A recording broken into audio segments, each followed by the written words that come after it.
और पितरों की बातचीत तथा और का अपनी क्रोधाग्नि को बड़वा नल रूप से समुद्र में त्यागना। और उन्हें कहा, पितरों, मैंने क्रोधवश उस समय जो संपूर्ण लोगों के विनाश की प्रतिज्ञा कर ली थी वह झूठी नहीं होनी चाहिए। जिसका क्रोध और प्रतिज्ञा निष्फल होते हों ऐसा बनने की मेरी इच्छा नहीं है।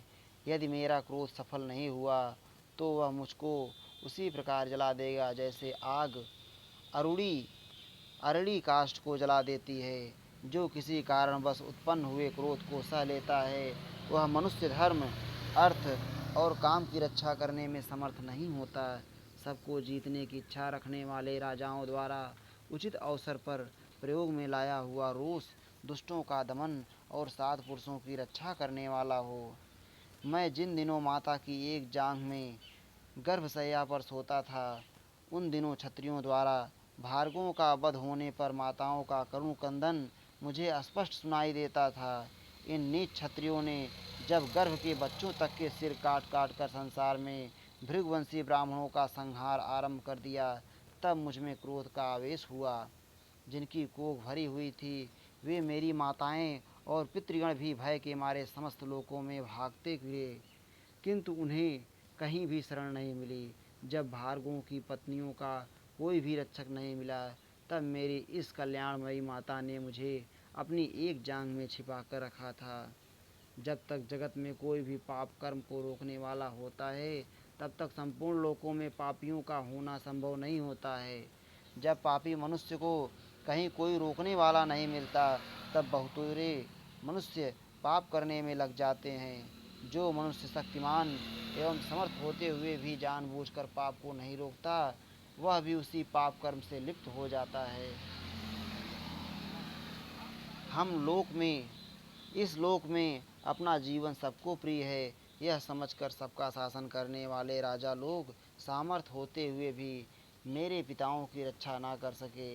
इसलिए मैं भी इन सब लोगों पर कुपित हुआ हूँ।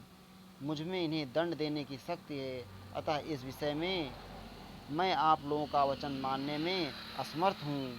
यदि मैं भी शक्ति रहते हुए लोगों के इस महान पापाचार को उदासीन भाव से चुपचाप देखता रहूं तो मुझे भी उन लोगों के पाप से भय हो सकता है।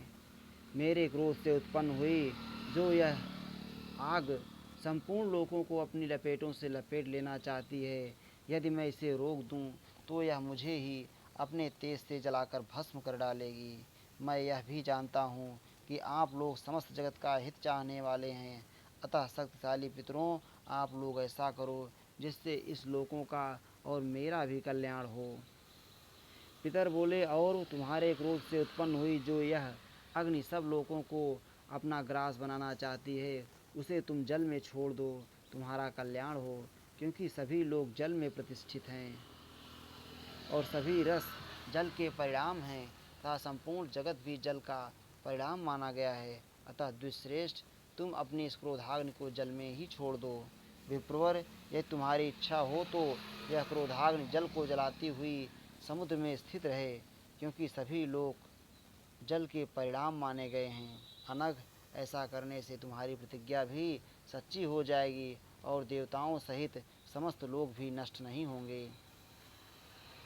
वशिष्ठ जी कहते हैं, पराशर, तब और ने अपनी उस क्रोधाग्नि को समुद्र में डाल दिया। आज भी वह बहुत बड़ी घोड़ी के मुख की सी आकृति धारण करके महासागर के जल का पान करती रहती है। वेदज्ञ पुरुष इससे भली भांति परिचित हैं। वह बड़वा अपने मुख से वही आग उगलती हुई महासागर का जल पीती रहती है। ज्ञानियों में श्रेष्ठ पराशर, तुम्हारा कल्याण हो। तुम परलोक को भली भांति जानते हो, अतः तुम्हें भी समस्त लोगों का विनाश नहीं करना चाहिए। इस श्री महाभारते आदि पर्वणि चैत्ररथ